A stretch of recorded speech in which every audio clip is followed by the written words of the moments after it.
tots i a totes, com esteu?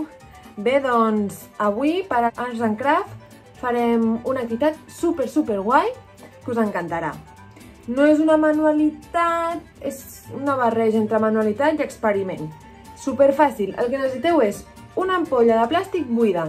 Pot ser gran o pot ser petita i si no en teniu també podeu utilitzar un got de plàstic d'aquests que utilitzem per fer les festes, però amb una ampolla és més fàcil.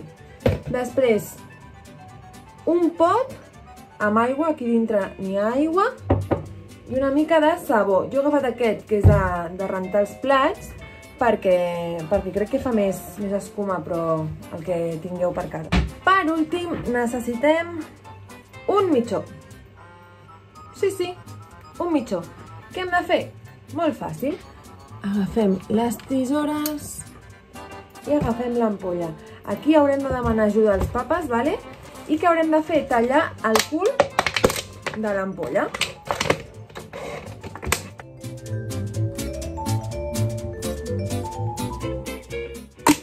Veieu? I hem tret el cul. Ens ho posem aquí per aguantar-ho. Agafem el mitjó i ho posem així. Veieu? Que tapa el cul de l'ampolla. Ho deixem aquí un moment.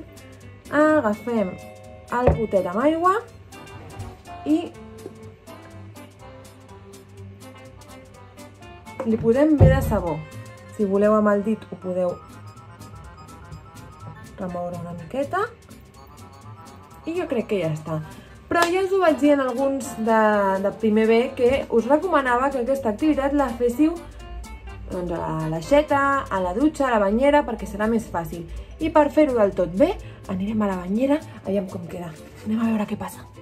Vale, doncs ja estem aquí. Agafem l'ampolla i un moment. Tenim aquí l'aigua amb el sabó, anem a recolzar-ho bé.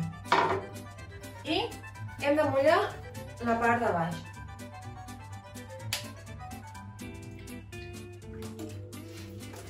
Anem a veure. Traiem el cap i què hem de fer? Doncs bufar.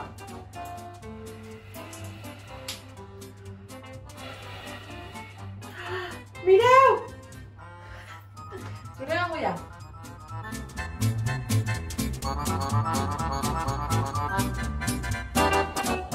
Doncs mireu, heu vist que fàcil?